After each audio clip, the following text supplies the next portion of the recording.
Bueno, es un gusto tener hoy con nosotros al doctor Pablo Medrano Vizcaíno, un biólogo con una destacada trayectoria en ecología de rutas y conservación de la biodiversidad. Su trabajo ha sido clave para entender los patrones de atropellos en fauna silvestre, especialmente en la Amazonía, y para diseñar estrategias de mitigación. Bienvenido, Pablo, y muchas gracias por sumarte a la charla. Muchas Eh, gracias. bueno, contanos, porque esto lo van a escuchar después los profes, un Mira, poco sobre el por qué llegaste a trabajar en este tema. Y si querés un poco también de por qué incluso decidiste ser biólogo, estudiar claro. biología. eh, sí, sí. Bueno, esto de ser biólogo, desde que era niño tenía la curiosidad por estar viendo los animales, por estar... o sea, tenía curiosidad por ciencia, pero y bastante enfocada en animales. Entonces, eh, tengo una trayectoria un poco confusa al inicio porque yo primero estudié turismo ecológico. En mi casa no querían que sea biólogo porque decían que no, que acá en Ecuador todos los biólogos se hacen profesores de colegio y que no, que cómo me voy a ser profesor. Entonces, primero estudié turismo ecológico y después cuando ya tenía el título de turismo ecológico, yo tenía el sueño aún de ser biólogo, así que dije en mi casa, no, ya, yo voy a estudiar biología y me metí a estudiar biología. Después de hacer el pregrado, que es la primera carrera que se hace en la universidad acá en Ecuador, hice una maestría bueno, cuando hice el pregrado, ahí todavía no me inclinaba por ecología de carreteras, hice un trabajo en ecología del paisaje con un mono que es el más amenazado de Ecuador, que es el mono araña. eh, pero después cuando hice la maestría, que también la hice en Ecuador, eh, comencé a trabajar en ecología de carreteras, que en ese entonces era un tema que se sabía casi nada en Ecuador.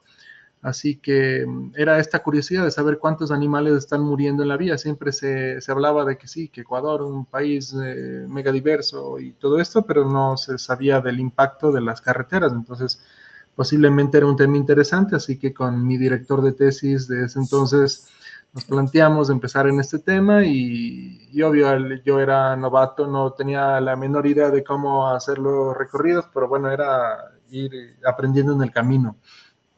Entonces salió algo bonito, fue un primer dato antes se había hecho en Ecuador un estudio en Galápagos sobre la mortalidad en carreteras de lagartijas, pero ese era el único dato que había de mortalidad acá en Ecuador, publicado científicamente. Y entonces, cuando yo hago este trabajo, que lo hice en la Amazonía de Ecuador, nos concentramos en todos los tetrápodos, entonces aves, anfibios, reptiles, mamíferos, y pues la estadística fue interesante, tuvo bastante impacto la información acá en Ecuador y también en medios de por afuera.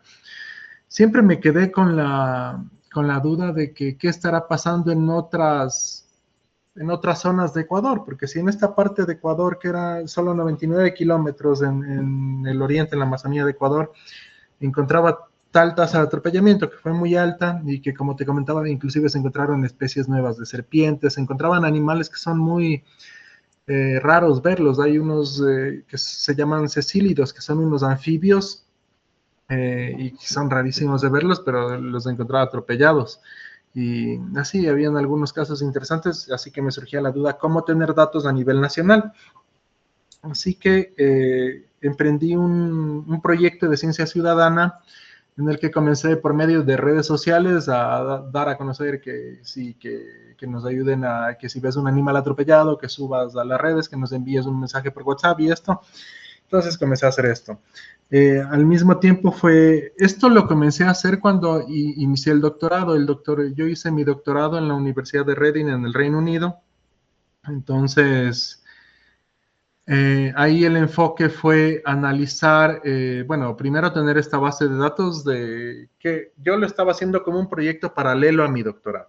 Yo dije, bueno, quiero saber esto y es por mi parte, lo del doctorado era otra cosa, que el doctorado también estaba enfocado en ecología de carreteras. Pero el doctorado lo hice a un nivel más macro. Entonces hice un estudio, el primer capítulo de mi doctorado fue un paper que se llama Patrones de atropellamiento de aves y mamíferos en América Latina. Entonces utilizamos eh, un enfoque en el que nos basamos en rasgos de vida de las especies, como para ver si es que los rasgos de vida te podían ayudar a determinar qué tanto muere un animal, es decir, qué tan susceptible es un animal, si es que es más grande, si es que es más pequeño, Sí, sí, sí. si se alimenta de... Ajá, entonces utilizamos rasgos de vida y vimos cómo influía cada rasgo de vida en el riesgo de atropellamiento de aves y mamíferos. Y colectamos datos de todos los estudios que se hayan hecho hasta ese momento en América Latina, los analizamos con unas técnicas que son de Machine Learning, aprendizaje de máquina, y, y ya salió un trabajo que fue bonito, que son cosas que no se conocían antes y fue genial. Tenemos esto, después el segundo capítulo, teniendo estos datos de tasas de atropellamiento a nivel de América Latina, pues surgía esto de que podemos también identificar áreas en América Latina que carecen de investigación en ecología de carreteras y que requieren medidas de conservación. Entonces, el segundo capítulo de mi tesis, igual utilizando estas técnicas de Machine Learning y utilizando las tasas de atropellamiento, muchos de los datos del primer paper, publicamos otro paper que se llama Prioridades de investigación y conservación en ecología de carreteras. Entonces, este trabajo identificamos, como te decía, a nivel de América Latina, áreas que requieren más investigación, áreas que requieren más protección.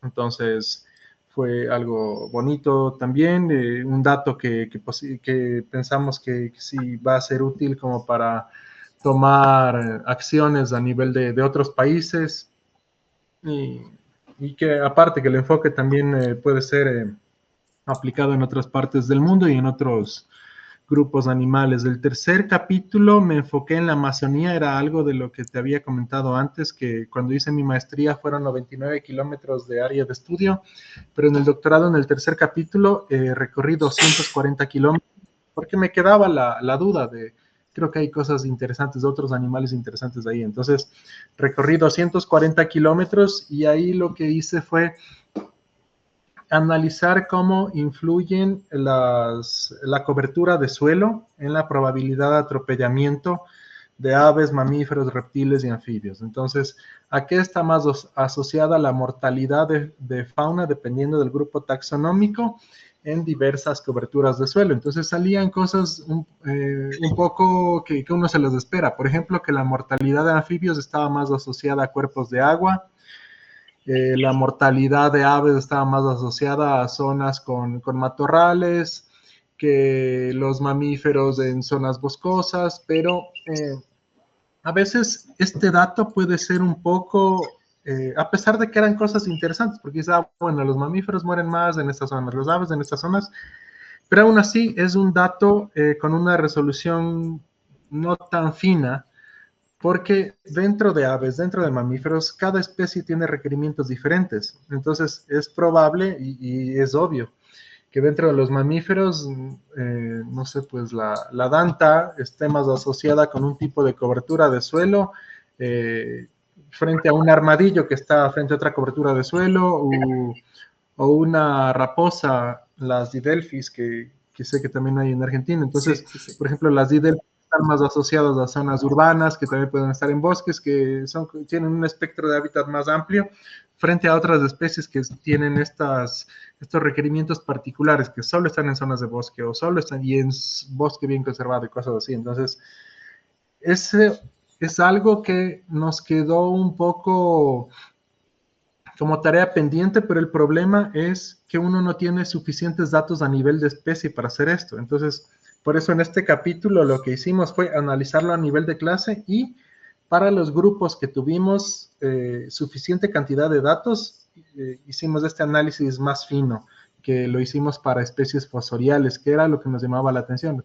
¿Por qué los anfisbaénidos, que son unos reptiles como son parecidos a los A las cecílidos? serpientes, sí, Entonces, sí.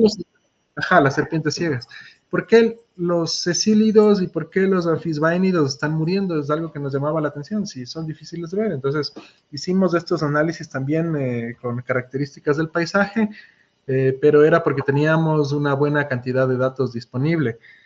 Pero algo, como te comentaba, que se puede hacer a futuro es a nivel de especie, pero teniendo suficiente cantidad de datos. Muchas veces no tenemos suficiente cantidad de datos a nivel de especie. Tal vez tendrás unos 20 o 30 atropellamientos, pero tal vez no, estadísticamente no sea fuerte como para asociarlo a toda la cantidad de cobertura de suelo que tengas en tu área de estudio. Entonces, mientras más datos tengas, mejor, pero no estoy diciendo que ojalá se atropellen más, solo que Sí. La eso es, dicotomía.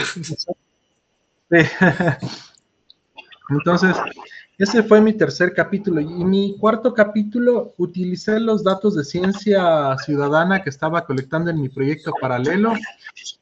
Y lo que hice fue, contacté a gente que yo sé que en Ecuador que tenía algún dato de atropellamiento de fauna, contacté a toda la gente que yo conocía, les invitaba a que sean parte de este paper. Y entonces ellos me enviaron sus datos, busqué tesis que habían hecho en este tema, compartieron sus datos y aparte con los datos de ciencia ciudadana que yo colecté, pues armé una base de datos a nivel nacional en la que tuvimos, en el paper están cerca de 5,000 registros de atropellamiento. Actualmente esta base está oscilando entre los 8,000 o 9,000. Entonces lo que hicimos fue un análisis a nivel de Ecuador, utilizando datos sistemáticos que vienen a ser los que se han hecho en estudios que tienen una metodología estandarizada y esto, versus los datos no sistemáticos, que son los de ciencia ciudadana, que obvio no tienen una metodología para captar los datos. Entonces, planteamos esto, analizar qué está pasando a nivel de Ecuador utilizando datos sistemáticos, no sistemáticos, ver cuáles son las especies más atropelladas, menos atropelladas, identificar las zonas que faltan datos en Ecuador y esto, o sea, es un tema que siempre va a requerir más investigación. Hemos hecho cosas aparte. Me surgía la idea también de que los animales que son... Hay muchos estudios que se hacen con fauna silvestre viva y que suelen estresar al animal, o sea, sacándole muestra de sangre o capturándole o algo. Entonces, a mí lo que se me ocurría es por qué no usar estos animales que están siendo atropellados y hacer estudios, por ejemplo, en genética, parasitología, y lo hicimos y tenemos un estudio publicado que es sobre la utilidad de las muestras de animales atropellados para estudios genéticos. Tenemos otro estudio también que analizamos a ver, era de dos especies. Analizamos la microbiota de una especie, no me acuerdo de qué, era de una fisbaénido y la otra que es una especie de ave, no me acuerdo cuál especie de ave, pero es un paper que está por salir, tal vez sale en un mes.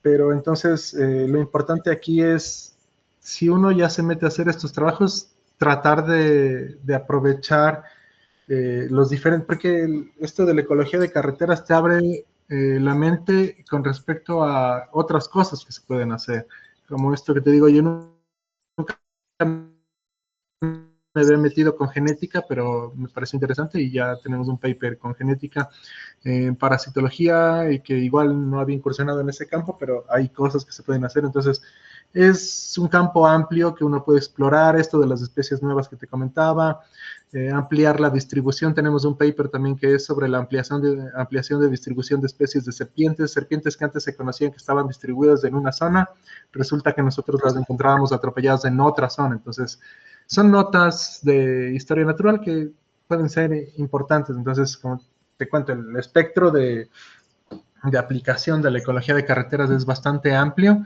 y bueno, en eso estoy. Actualmente yo trabajo, no estoy trabajando directamente con ecología de carreteras, pero sí con impactos de infraestructuras instaladas por el ser humano. En España estoy trabajando con cómo están afectando los proyectos de energía renovable en las aves españolas. Entonces, eh, tienen las plantas solares, pero están muriendo allá en España, entonces es haciendo análisis estadísticos para ver qué especies están siendo más afectadas, en qué zonas y eso, o sea, mi campo de acción se mueve más en ecología de carreteras, pero también estoy en esto de investigar qué factores afectan a la biodiversidad. ¿Y qué se te dio por estar en España ahora? ¿O te salió la oportunidad y no lo pensaste? No lo- Ah, pues yo estaba finalizando mi doctorado en el Reino Unido y salió esta opción en la que me encontré en Twitter, esta opción en la que hablaban sobre los efectos de infraestructuras humanas, en este caso de, de energía renovable en las aves de España, y entonces fue como, oh, bueno, es interesante porque es otro impacto también que en la fauna, así como hay colisiones con vehículos, inclusive hay estudios que te cuentan sobre colisiones de aves con ventanas, tendidos eléctricos, ahora que está haciendo el boom esto de la energía renovable, o sea, obviamente es un tema ecoamigable con el ambiente, porque obviamente estás reduciendo emisiones de CO2, pero hay que también tomar consideraciones sobre cómo llevarlo para que sea más amigable aún, porque sí hay muchas afectaciones y eso es lo que está ocurriendo en España. Entonces, leí el proyecto, me pareció interesante, entonces apliqué y por eso estoy ahora trabajando en este tema, pero que como te digo es impacto en biodiversidad relacionado con infraestructura humana, así como es ecología de carreteras también. Aún tengo este proyecto que te decía de ciencia ciudadana que nos suelen enviar registros de fauna atropellada. La intención es de que a futuro podamos hacer como una actualización de los datos que ya publicamos del año pasado, tal vez en un par de años esperar como a tener una base más amplia como para hacerlo. Pero sí, eso, como te decía, la mayoría de mi trabajo es en ecología de carreteras, pero también me interesan estos aspectos de otros impactos que pueda tener la biodiversidad y es en lo que estoy ahora. Genial. ¿Y te querés contar un poco sobre estas especies de serpientes que habías encontrado, que son nuevas? ¿Son nuevas para la zona o son nuevas para Ecuador? Ah, no, bueno, el tema fue en ese momento un poco complicado, porque resulta que yo había encontrado con un amigo que hacíamos los muestreos una especie que era del género Atractus, pero está un poco rara. En ese entonces fui a dejar en un museo en Quito para que lo chequen, porque estaba ingresando ahí los especímenes que encontraba, los dejaba ahí en ese museo. Resulta que alguna vez fui a preguntar por este individuo y ya no estaba, me dijeron que lo habían mandado a Brasil. A mí nunca me consultaron y después de varios años resultó que ellos publicaron como especie nueva, pero era el individuo que yo encontré. Y sí, es una especie nueva de Atractus que se llama Atractus ucupacha. Ajá, de ahí hay otra también que a veces hay estos problemas en ciencia que no hay como no sé cómo se podría llamar, como justicia con respecto a si tú hiciste un trabajo que también, o sea, Como un es como un tipo reconocimiento. de algo, nunca me invitaron como que, si tú encontraste, tú hiciste el trabajo de campo, tú esto, entonces, y ni siquiera es que yo estaba trabajando para ellos, yo les iba a dejar voluntariamente, entonces solo se apropiaron de esto, nunca me comentaron nada y después salió publicado y ya, Qué ajá, pero impotencia. bueno, No, no. ajá, sí, son especies nuevas para la ciencia, pero bueno, sí, hice mi aporte, aunque no haya sido tan reconocido, pero ahí está. Sí, yo creo que Ajá, es una gran limitante el hecho de que trabajemos con un grupo tan grande que es vertebrado y que no podamos aprovechar porque no podemos manejar toda la información y bueno, ahí es cuando aparece otra persona que sí sabe y se claro. lleva pero bueno, los trofeos, ¿no? Pero bueno, por lo menos uno tiene que consolarse de que ha sido un aporte para la ciencia, me parece, al menos. Y Sí, con sí, respecto a lo que comentabas vos de los cecilios y de los anfisbénidos, que sí es raro que siendo animales fosoriales los encontremos en la ruta, ¿cuáles son los motivos que has podido encontrar vos de por qué lo está? viendo atropellar. Entre las explicaciones que se me ocurrían cuando encontraba los anfisbaénidos, los cecílidos, era que, con los cecílidos más que tuve una muestra más grande, era pensar que al principio asociaba que tal vez en los días lluviosos las zonas donde estaban ellos se inundaban y entonces salían como para, entonces por la inundación salían, pero posible, alguna vez encontré un paper, daba una hipótesis un poco, pero no se referían al atropellamiento de fauna, pero se referían a que a veces los cecílidos, como son fosoriales, puede ser que cuando se acercan a una carretera y encuentran el concreto, entonces tienen que salir.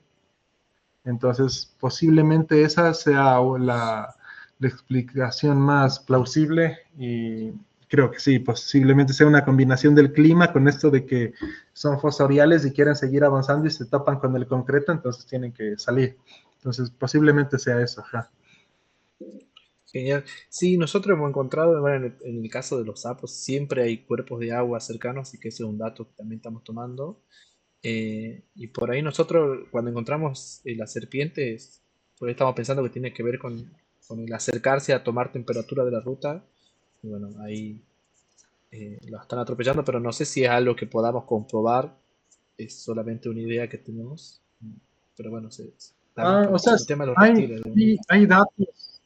Sí, claro, hay datos publicados en serpientes que te dicen que la naturaleza de ellos de ser ectotermos es lo que posiblemente les aumenta la probabilidad de atropellamiento, porque como el pavimento está caliente y las serpientes entonces quieren aprovechar el calor del pavimento, entonces posiblemente van a posarse sobre el pavimento y ahí es cuando son susceptibles de atropellamiento.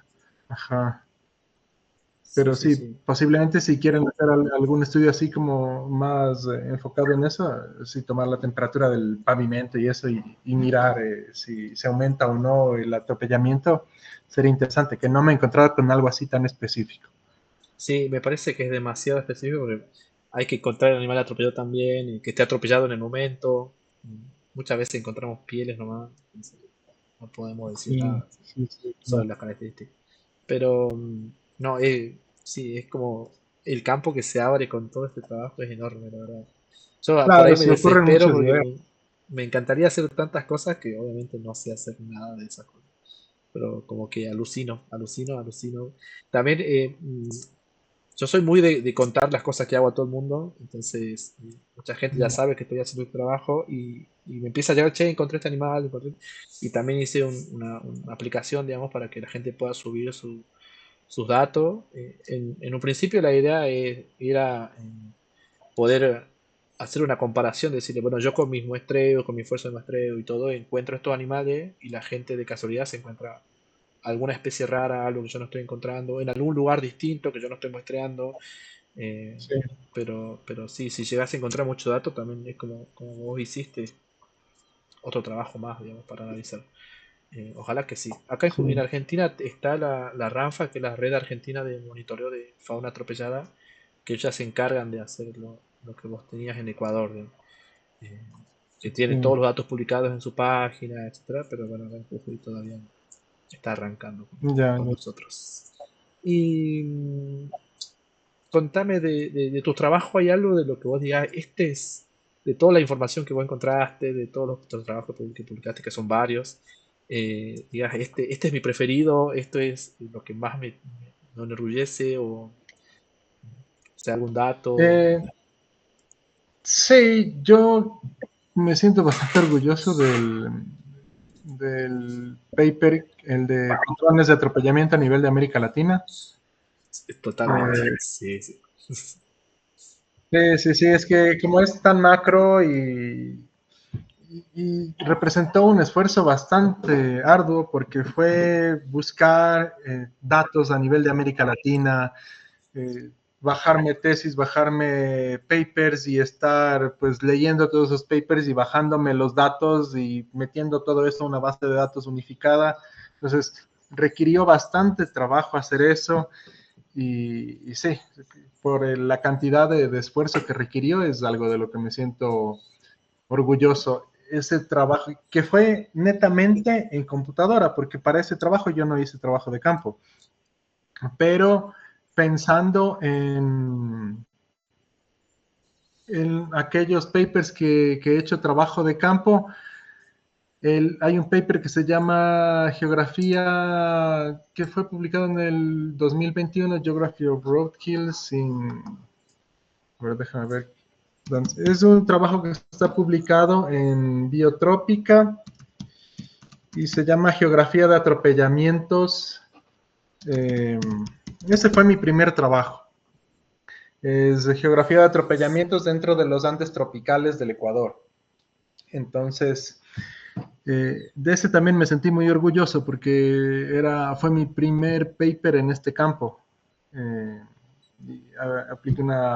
Tuve trabajo de campo, fueron 6 meses de trabajo de campo, encontré cosas interesantes, fue todo totalmente nuevo para mí, entonces también sí me enorgullece. Entonces, de trabajo de campo de trabajo en computadora de los patrones de atropellamiento a nivel de América Latina, aunque de trabajo de campo también me enorgullece de uno que se llama Landscape and Road, características del paisaje y de las carreteras vinculadas a la mortalidad de vida silvestre en la Amazonía.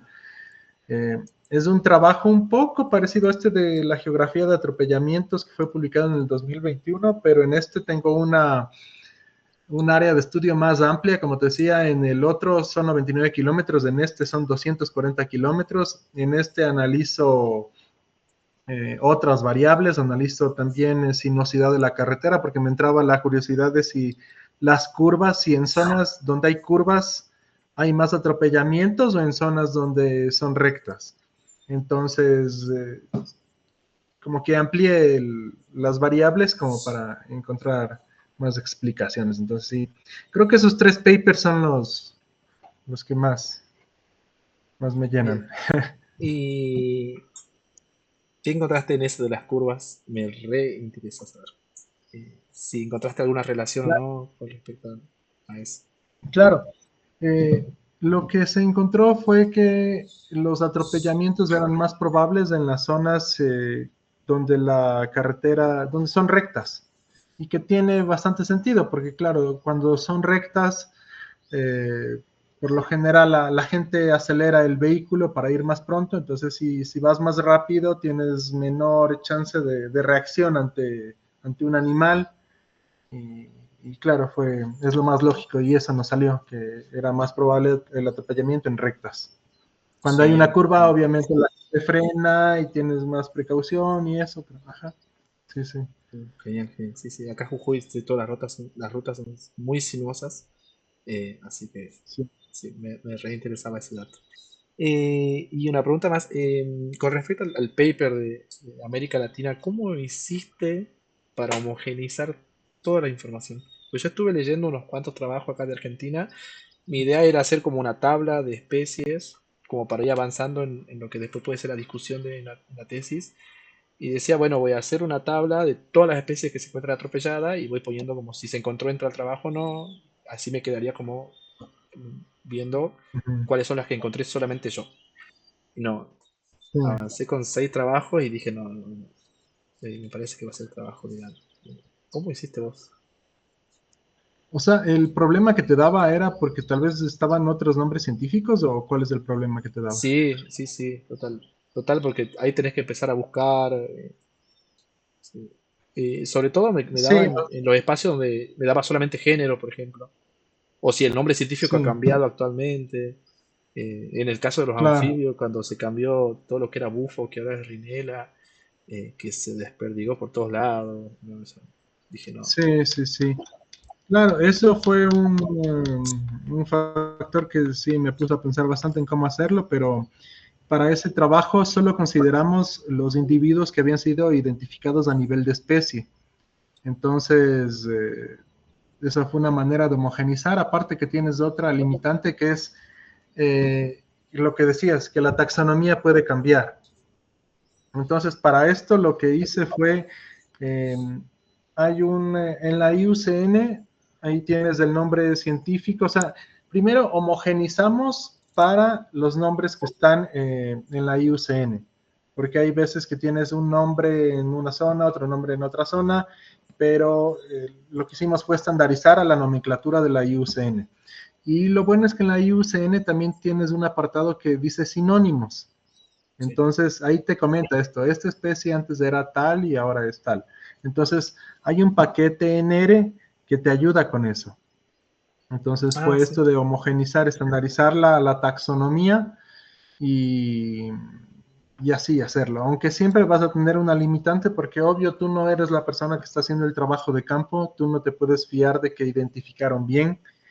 Entonces, ese es uno de los factores que siempre van a ser limitantes en estos trabajos macro en los que te fías de lo que hacen en otros lados, pero siempre puedes tener filtros. Lo que hacía era también eh, verificar la distribución geográfica, que no esté, que no sea diferente a la conocida. Esa era una de las cosas que yo hacía. Aparte, para estandarizar, también para homogenizar los datos, hacíamos esto que te comentaba hace un rato, que era únicamente utilizar estudios en los que se hayan hecho muestreos semanalmente, porque considerábamos que se va a perder muchos datos en los estudios en que se han hecho muestreos cada 15 días, cada 3 semanas, cada mes. Entonces, por eso nuestra estandarización fue considerar únicamente estudios donde los muestreos se hayan hecho semanalmente. Entonces, esa fue la otra estandarización. Eh, sí, es un reto esto de tratar de homogenizar varios estudios, pero hay que darse las formas y así fue como lo hicimos. Genial, qué laburazo. La verdad que te sigo diciendo qué laburazo. El de América Latina es un re laburazo. Ah, Y gracias. ya yendo con un poco de... Una de las razones por las cuales yo cambié de la anatomía a otra área fue porque sentía de que con la anatomía salía todo muy lindo, sin hablar mal de la anatomía, ¿no? Las descripciones muy lindas, todo, pero como que sentía que el para qué quedaba muy lejos, o sea, como que no quedaba solo en información, digamos. Y capaz que yo lo veía así nomás, pero como que me sentía un poco vacío. Y viendo esto, cuando vi la utilidad que tenían los datos, que podíamos hacer, trabajar en conjunto con Vialidad para ver si se puede hacer algún esfuerzo por la mitigación, sentía que era como más práctico, digamos. ¿Vos pudiste Mm. eh, generar alguna estrategia de mitigación o pudiste ver esto de la utilidad de tus datos? ¿Sentís eso? Sí, cuando hice el primer trabajo, el que fue para mi maestría, como era un tema nuevo en Ecuador, entonces justo mi zona de estudio incluía una región donde se reportaban avistamientos de oso. Yo nunca encontré ningún oso atropellado, alguna vez los vi cruzando la carretera, pero entonces, como evidentemente el oso es una especie carismática, llama la atención, y yo estaba haciendo el trabajo de ecología de carreteras en esa zona, y era algo novedoso, entonces sirvió como para que las autoridades locales tomen acciones y por lo menos pongan señalética, advertencias de cruce de fauna, y que bajar la velocidad y esto. Yéndose a la práctica, o sea, a mí me gustó esto de decir, bueno, mi trabajo sirvió para esto, pero yéndose a la realidad, existe bastante polémica con respecto a la utilidad de la señalética para reducir la mortalidad de fauna. Hay algunos estudios que se han hecho en Australia, en Estados Unidos, y lo que se ha visto es que tal vez la utilidad pueda ser muy temporal, como que ya la gente, cuando es algo nuevo, entonces vas por la carretera, ves, hay cruce de animales, bueno, y ya bajas la velocidad, como que tomas conciencia, pero esto viene a ser algo temporal, porque después la gente se acostumbra y ya lo pasas por alto. Y entonces que algo que puede ser más útil son una especie de señaléticas que tienen ya se hacen en países que tienen economías muy fuertes y que invierten en esto, países europeos, en Australia también, que son como unos disuasores con sonido, entonces, y que también es difícil porque depende del animal, es como que tienes la señalética ahí, esta señalética como que emite una luz para que el conductor sepa que un animal va a cruzar y aparte también emitir algún sonido disuasivo como para ahuyentar al animal. Ojalá algún rato, se ha visto que eso ha sido más efectivo de largo, pero o colocar los pasos de fauna en zonas previamente que se han estudiado y que se sepa que son cruces de fauna, eso es muy bueno, pero por ejemplo en Ecuador estamos muy lejos de, de poder implementar ese tipo de estrategias porque son muy costosas, ojalá algún día se pueda hacer. Ajá. Totalmente. Sí, me pasó de que al principio colocaron unos carteles acá en la ruta y me parecían muy llamativos y después ahora ya ni los miro. A veces ni me di cuenta si está o no. Capaz que ya no están y ya no los tomo en cuenta, tenés razón. Claro. ¿Y Sí, hay sí, algún sí. desafío que vos en este momento estés diciendo, bueno, para poder avanzar necesitamos sortear con un desafío muy grande? Que pensés que puede ser que te esté trabando para virar hacia otro lado con el tema de la ecología de ruta. Sí, acá el desafío es, bueno, está como que por mi parte he hecho esto de la ciencia, publicar datos, publicar información, como para que las autoridades se enteren, pero el siguiente paso es como acercarte con las autoridades, como para que en realidad se pueda hacer algo más práctico y llegar a esto que hablábamos de las estrategias de mitigación que en realidad puedan funcionar. Hace un año ya debe ser que planteamos un proyecto, porque salieron unos fondos del Ministerio del Ambiente de acá de Ecuador, que aplicamos con un colega, escribimos el proyecto, nos dieron unos comentarios para resolver, pero nos dijeron que sí, que estaba bien encaminado y que al parecer sí nos iban a dar los fondos para hacer el proyecto. Y que se centraba en esto, en aplicar estrategias de mitigación, en hacer monitoreos en varias zonas del país, monitoreos sistemáticos, porque como te decía, el paper anterior, el que te digo, Conciencia Ciudadana, es una mezcla de datos sistemáticos con datos de ciencia ciudadana, pero lo que quería hacer es como igual homogenizar, hacer monitoreos sistemáticos en los que hagamos con este colega en las 4 regiones del país y así plantear algo a nivel macro en Ecuador e identificar estas zonas que se deberían conservar y aplicando estrategias de mitigación.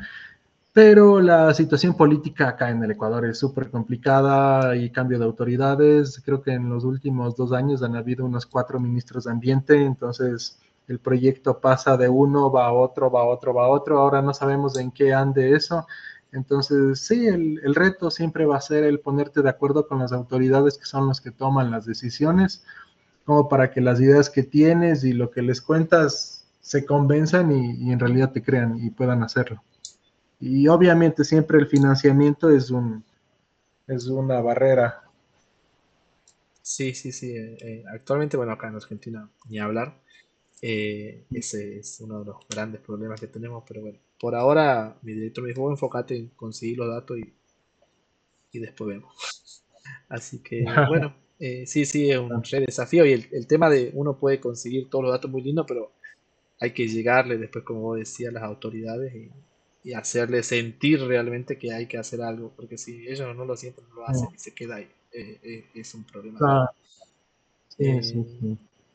pero bueno, Pablo, la verdad que ya como para ir cerrando el tema de la tarea, digamos, del curso, igual nos quedamos charlando un ratito más. No, un gusto, la verdad, haber charlado con vos.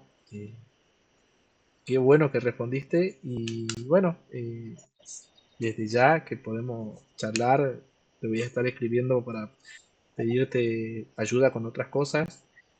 Mucha información todavía que no sé ni cómo voy a manejar, así que en algún momento te voy a estar molestando seguro, seguro, seguro.